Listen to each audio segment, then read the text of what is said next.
아멘. 우리 서로 바라보면서 이렇게 인사 한번 나눴으면 좋겠습니다. 우리는 하나님의 말씀으로 삽니다. 네. 한 번만 더 이렇게 인사 나눌까요? 말씀을 실천하는 사람이 됩시다. 네. 오늘 야고보서 말씀을 통하여서 거울 앞에 선 사람의 선택이라는 제목으로 말씀 전할 때 은혜 받는 우리 모두가 되기를 바랍니다.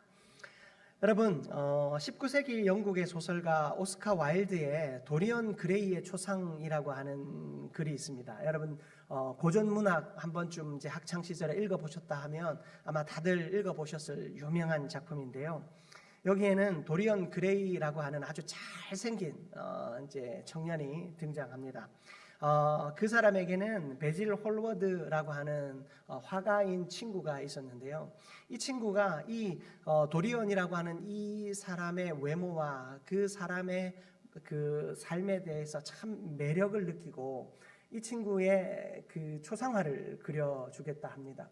초상화가 완성이 되었는데 참 이 초상화를 그리는 사람이 이 대상을 참 사랑하는 마음으로 그렸기 때문에 이 초상화가 참 아름답게 그려졌어요. 이 도리언이라고 하는 청년이 그 자신의 초상화를 보면서 감탄합니다. 정말로 내가 이렇게 아름다운 사람이었는가. 그리고 마음에 이런 소원을 빕니다. 나는 늙지 않았으면 좋겠다. 나는 늙어가지 않고 나 대신 이 초상화가 늙어갔으면 좋겠다. 이 초상화를 보면서 자기 자신이 참 아름답다 여겨졌고 이 아름다움이 없어지지 않기를 소원하는 마음으로 얘기했더니 실제로 여러분 어떤 일이 일어났을까요? 실제로 이 사람이 늙지 않고 이 초상화가 늙기 시작하는 거예요. 이 소설입니다. 초상화가 늙기 시작하는 거예요. 이 초상화를 처음 그릴 때는 이 사람의 모습이 참 아름답고 내면도 아름다운 사람이었습니다. 그런데 한 부자를 이 사람이 만남으로 그 사람에 의해서 이 도리언이라고 하는 청년이 점점 타락하기 시작합니다. 악한 일들을 하고 나쁜 일들도 많이 하면서 돌아와서 거울을 볼 때마다 자기의 얼굴은 어떻습니까? 여전히 아름다운 거예요. 어느 날 자기 초상화를 봤는데 어땠겠어요? 초상화가 점점 추하게 변해가기 시작하는 거예요. 거울을 보면 자기 자신은 아무 문제 없고 너무나도 아름다운 모습이 유지되어지고 있는데 초상화를 보니 점점 그 초상화는 처음의 아름다움을 잃어버린 채 추악한 얼굴로 변해가고 있는 거예요. 점점 그 초상화를 보기를 싫어합니다. 그러던 어느 날 그 그림을 그려줬던 그 홀워드라고 하는 친구를 데리고 와서 이 초상화를 보여줍니다. 사실 네가 그려준 이 초상화 덕분에 내가 늙지 않아. 그런데 이상하게 이 초상화가 자꾸 이렇게 변해가고 있어. 이제 이 사실을 보면서 이 친구가 조언합니다. 네가 이 초상화를 처음 그릴 때 너의 모습은 참 아름다웠고 내면도 외면도 참 아름다웠다. 그런데 지금 너는 너의 욕망대로 욕심대로 살아가면서 어쩌면 네 내면이 저 초상화처럼 변해가고 있는지도 모르겠다. 친구의 말에 이 도리언은 화가 났습니다. 그리고 그 친구를 죽이게 됩니다. 친구를 죽이고 나서 이 도리언은 양심의 가책을 느껴요. 너무나도 힘이 듭니다. 초상화를 보면 볼수록 처음에 거울을 보며 늙지 않는 자신의 얼굴을 볼 때는 너무나도 행복하고 즐거웠는데 그리고 자신의 근심과 죄책감과 모든 것을 잊어버릴 수 있었는데 이 초상화를 보니 점점 죄책감이 밀려오는 겁니다. 그래서 이 사람이 자신의 초상화를 칼로 찔러버립니다. 찢어버립니다. 그리고 다음 날이 되었습니다. 그럼 어떻게 된 줄 아십니까? 그 방에 하인들이 들어왔습니다. 도리언의 하인들이 들어와서 봤더니 충격적인 장면이 연출되어져 있습니다. 초상화에는 아주 아름다운 도리언 그레이의 초상이 그려져 있습니다. 그 초상화는 지금 방금 그린 듯 아름답고 멋진 모습으로 그 자리를 지키고 있습니다. 그러나 그 밑에 얼굴을 알아볼 수도 없을 만큼 늙고 추악해진 한 노인이 거기에 칼을 맞고 피를 흘린 채 쓰러져 있는 거예요. 이 소설은 이렇게 끝이 납니다.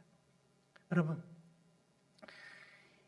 이 도리언이라고 하는 사람이 이 초상화와 거울을 번갈아 바라보며 거울에 비친 자신의 모습이 아름답고 싱그러우며 그 청년의 젊음을 유지한 것을 바라보며 그는 그의 초상화, 내면을 상징하는 그 초상화가 변해가고 있다라는 사실을 인지하지 못했어요.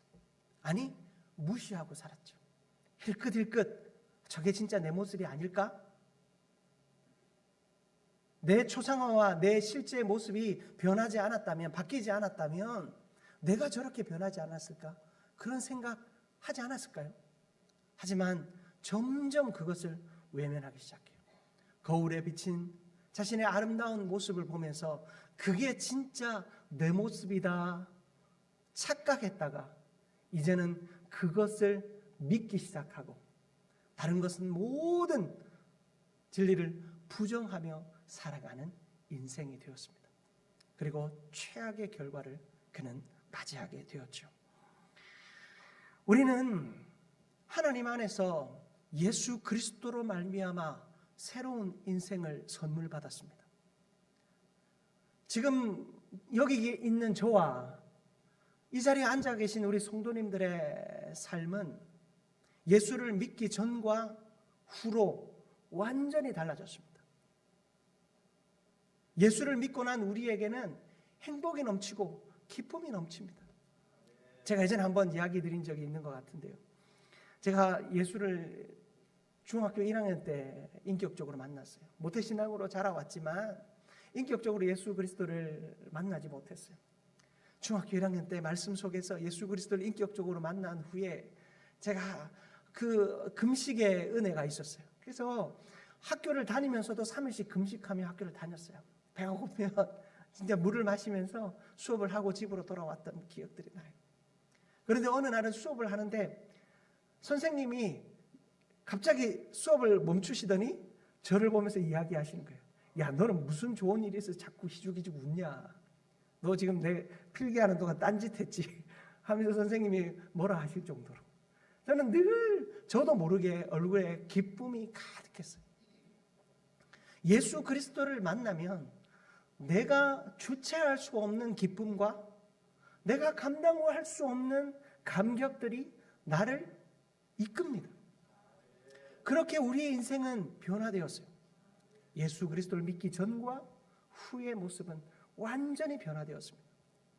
그런데 예수 그리스도를 믿는 내가 예수 그리스도의 말씀과 그 능력 앞에 서 있어야 하는데 점점 그 은혜와 감격에 취해서 옛날에 은혜 받았던 그 시절, 옛날에 내가 주님의 영광을 위해 살았던 그 시절을 늘 추억하면서 지금 나의 변화에 대해서 깨닫지 못하는 거예요. 여러분, 내가 지금 나의 변화에 대해서 깨닫지 못하는 결정적인 이유는 어디 있는 줄 아십니까? 말씀을 내가 소홀히 여기기 때문입니다. 오늘 말씀은 우리에게 분명히 이야기합니다. 여러분, 우리가 읽은 본문 말씀 22절을 한번 보십시오. 네가 보거니와 믿음이 그의 행함과 함께 일하고 행함으로 믿음이 온전하게 되었으니. 여러분, 믿음이 그의 행함과 함께 뭐 한다고요? 일한대요. 여러분, 믿음과 우리의 삶의 행함은 뗄래야 뗄 수 없는 자리에 있습니다. 여러분, 야고보서 2장 제가 지금 죄송합니다. 야고보서 2장 22절 말씀이에요. 여러분 한번 성경을 보십시오. 야고보서 2장 22절 말씀 제가 잘못 줬네요. 죄송합니다. 야고보서 2장 22절 말씀인데요. 내가 보거니와 믿음이 그의 행함과 함께 일하고 행함으로 믿음이 온전하게 되었느니라. 여러분, 우리의 믿음은 무엇과 함께 간다고요? 우리의 행함과 함께 가는 거예요. 믿음과 행함을 분리할 수 없는 것입니다. 내 행함이 가는 자리에 믿음이 가고 내 믿음이 가는 자리에 내 행함이 간다라는 것입니다. 그러므로 행함으로 나의 믿음이 온전케 되고 나의 믿음으로 말미암아 나의 행함이 온전케 되는 것입니다. 하나님의 말씀이 나를 변화시켰다면 변화된 나의 삶이 그 변화대로 꾸준히 유지되어질 수 있는 것은 그 말씀밖에 없다라는 것입니다. 오늘 말씀을 통하여 우리의 삶이 하나님의 말씀 앞에 새로워지는 결단이 있기를 주님의 이름으로 축복합니다. 첫 번째로 우리가 살펴볼 것은 말씀을 듣고도 잊어버리는 삶을 우리는 경계해야 합니다. 여러분 오늘 본문입니다. 1장 22절을 보십시오. 1장 22절 말씀을 우리 같이 한번 합독합니다. 너희는 말씀을 행하는 자가 되고 듣기만 하여 자신을 속이는 자가 되지 말라. 아멘. 여러분 말씀을 듣고 행하지 않는 자는 누구를 속이는 자라고요? 자기 자신을 속이는 자예요. 제가 조금 전에 말씀드린 도리언 그레이의 초상이라고 하는 책에 이 주인공이었던 이 도리언 그레이라고 하는 이 사람은 거울을 보면서 자신의 외모의 아름다움은 보았지만 내면의 변화는 발견하지 못했어요. 잊어버렸어요. 아니 외면했어요. 거부했습니다.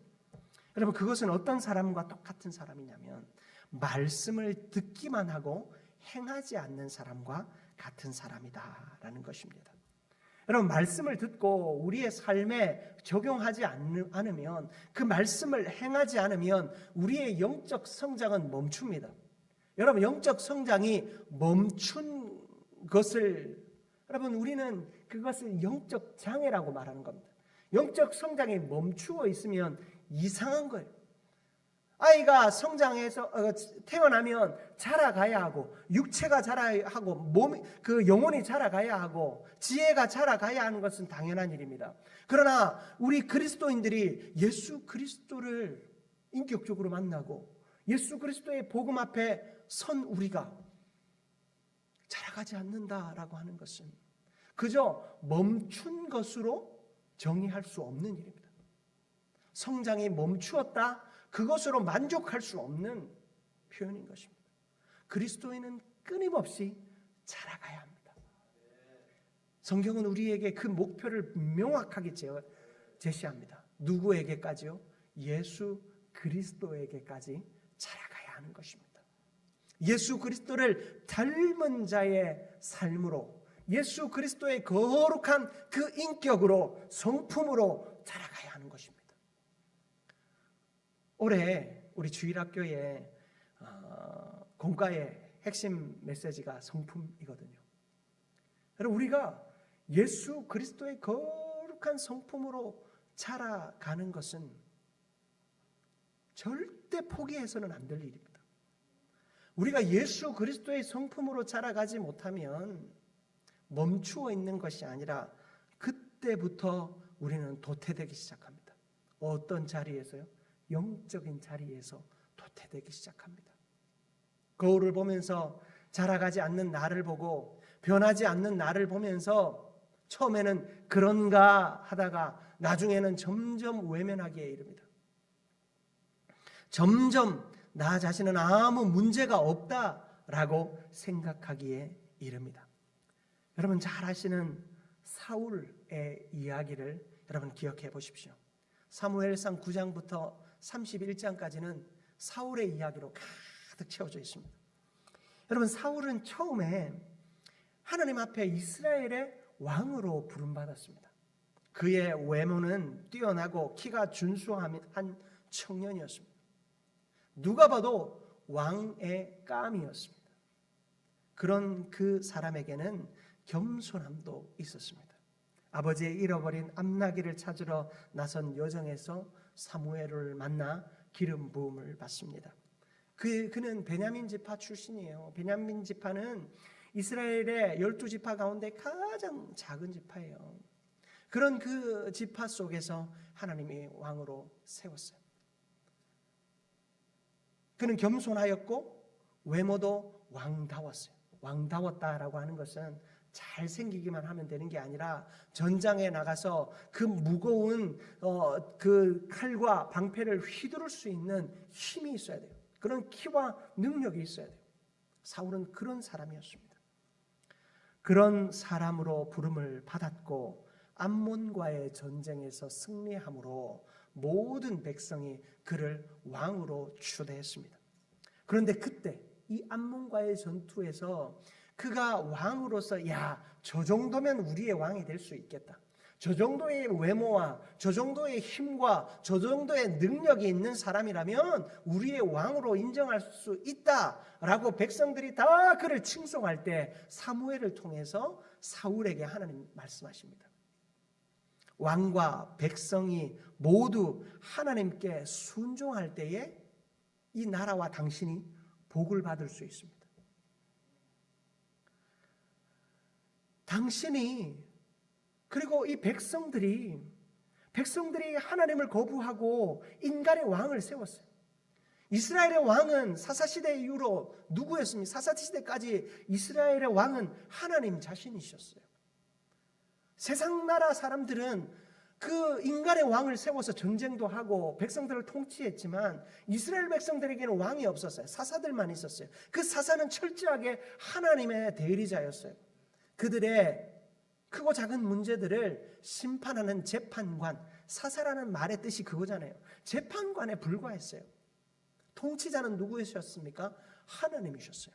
그런데 이스라엘 백성들이 자기들도 왕이 있었으면 좋겠다 했어요. 자꾸 침략들이 오니까 사사만으로 만족이 되지 않는 거예요. 우리도 힘을 가진 왕이 있었으면 좋겠다 말합니다. 하나님께서 그들에게 왕을 세워주십니다. 그런데 그들이 왕을 세웠을 때 하나님은 분명히 경고하십니다. 왕이 너희들을 압제할 거다. 너희들에게서 많은 것을 뺏어갈 거다. 그래도 왕을 세우고 싶니? 그들은 그래도 왕이 필요하다고 얘기합니다. 하나님은 그들의 요구 앞에 그래 알겠다 왕을 세워주십니다. 그러나 분명히 말씀하십니다. 왕도 백성들도 하나님을 버리면 너희들은 큰 재앙을 당하게 될 거다. 너희들이 그리고 이 새로 세워진 왕이 하나님을 섬겨야 한다. 너희들이 왕을 섬기는 것이 아니라 하나님을 섬겨야 하고 왕이 너희들의 칭송을 받으면서 교만한 것이 아니라 너희들의 칭송을 받으면서 그 영광을 누구에게 돌려야 된다? 하나님께 돌려야 한다. 사람의 왕이 세워졌지만 진짜 왕은 하나님이시다라는 사실을 그들에게 분명히 말씀하셨습니다. 그런데도 이 사울은 하나님께 영광 돌리지 않았습니다. 두 가지 결정적인 사건이 나오죠. 블레셋과의 전쟁 중에 제사를 먼저 지내고 하나님 앞에 먼저 예배한 다음에 전쟁에 나가야 하는 것이 그들의 룰이었어요. 그런데 사무엘이 나타나지 않는 거예요. 제사를 담당해 주어야 할 사무엘이 나타나지 않는 거예요. 조급한 마음에 사울이 자기가 제사를 집례합니다. 왕은 제사를 집례할 수 있는 아무 능력이 없었어요. 그런데 교만하게 그는 그 제사를 집례합니다. 또 한 가지 사건이 있었죠. 아말렉과의 전투였습니다. 하나님께서 그 아말렉을 완전히 진멸하라고 했어요. 아무것도 남기지 마라 그랬어요. 그런데 사울은 그 전쟁에서 하나님이 주신 승리 앞에 좋은 것들을 남깁니다. 그리고 그 아각 왕마저도 살려줍니다. 하나님이 진노하십니다. 그리고 여러분들이 잘 아시는 메시지, 순종이 제사보다 낫다라는 말씀을 주시면서 그의 왕위를 이제 하나님께서 가져가실 계획을 본격화시키십니다. 그런 그에게 하나님의 영이 떠나니까 뭐가 찾아온 줄 아세요? 악신이 들렸어요. 악신이 들렸을 때 그의 마음을 평온케 할 방법을 찾다 누구를 찾습니까? 다윗을 찾습니다. 한 목동인 저 아이가 연주하는 저 수금 소리를 들으면 마음이 평안해지더라. 앉혀놨더니 이 다윗에게는 하나님의 성령이 충만하니 하나님의 영이 그 삶에서 운행하시니 그가 연주하는 그 찬양을 통하여서 사울이 안정을 얻는 거예요. 그러나 그 사울이 그 마음 가운데 시기와 질투와 다윗이 잘 되는 모습을 보며 자기 자신이 안 되는 것을 보고 다윗이 칭송받는 것을 보며 자신이 비난받는 것처럼 느껴지니 어떻게 해요? 다윗을 벽에 꽂으려고 창을 던지기까지 합니다. 그리고 다윗을 죽이기 위해 다윗을 끝까지 추격합니다. 그리고 그는 전장에서 비극적인 결말을 맞이하게 됩니다. 그의 자녀들과 그는 비극적인 죽음을 맞이하게 됩니다. 여러분, 사울에게 하나님이 요청하신 것은 단 하나였어요. 하나님을 섬기라. 하나님의 말씀에 순종해라. 내가 네 옆에 이 사무엘이라고 하는 종을, 하나님의 사람을 붙여줄 테니 그 사무엘의 입술을 통하여 증거되어지는 말씀 앞에 순종해라. 백성들이 너를 칭송하고 너를 칭찬하고 너를 높여준다 할지라도 거기에 우쭐대지 말고 백성들과 함께 하나님을 섬겨라.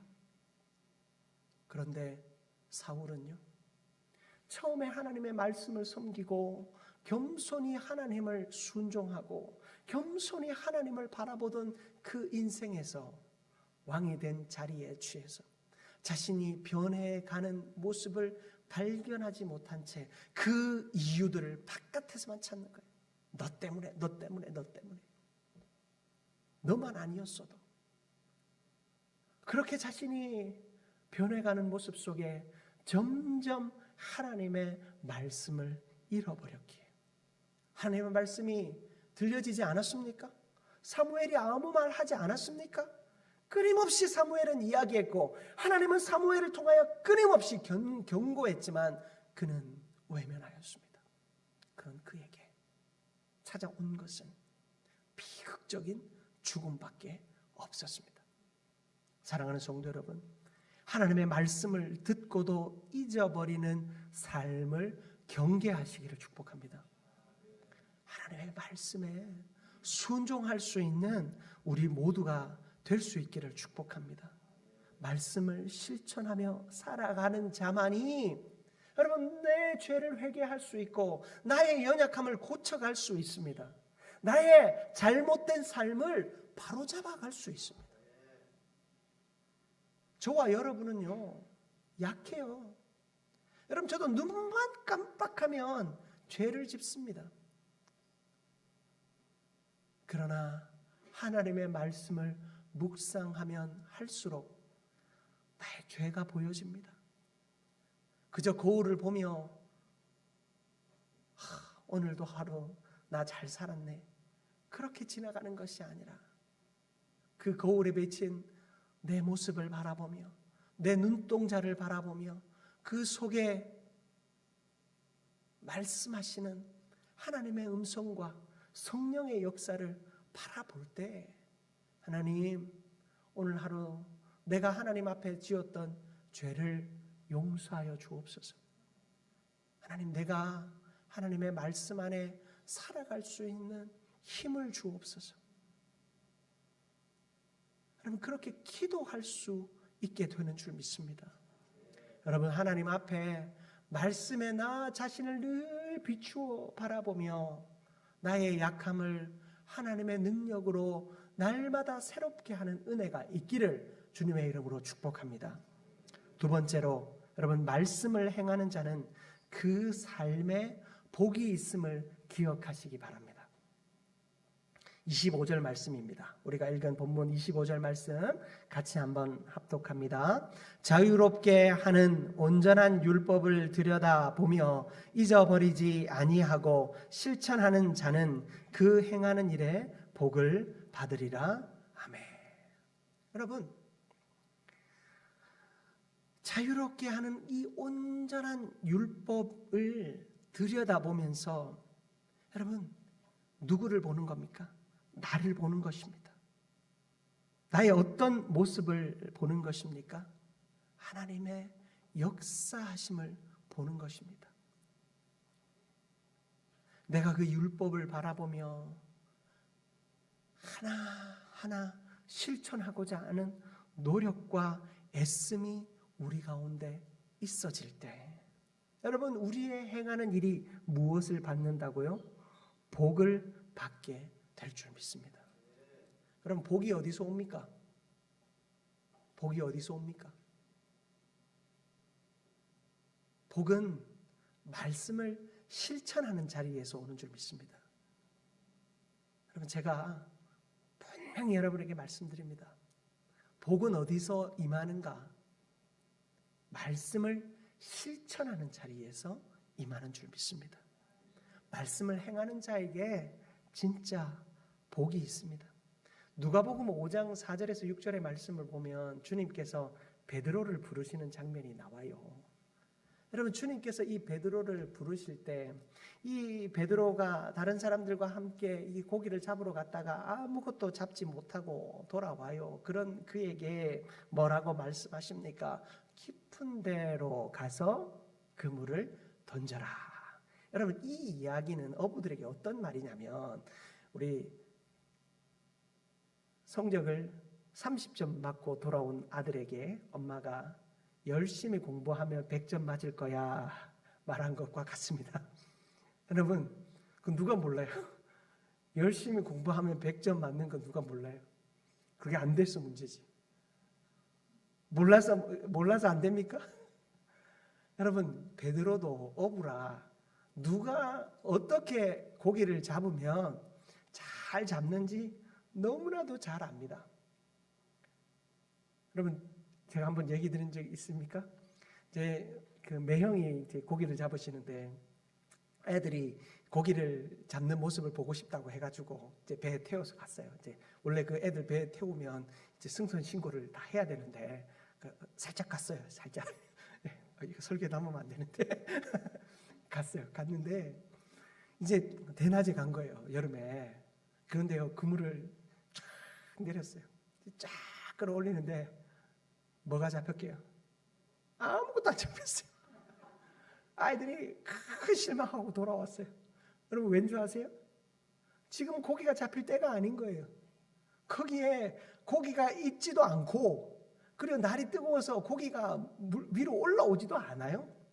아무런 움직임이 없을 때 내려봐야 그 그물에 걸려들지도 않습니다. 어군 탐지기를 가지고 잘 확인해서 그 잡으려고 하는 고기들이 움직이는 그 때를 맞춰서 그물을 내려야 거기에 담아 올릴 수 있는 거거든요. 대낮에. 그래서 그 배 위에서 라면만 끓여 먹고 왔습니다. 여러분, 예수님께서 이 베드로에게 깊은 데로 가서 그물을 내려라. 30점 맞고 온 아이에게 공부 열심히 하면 100점 맞는다.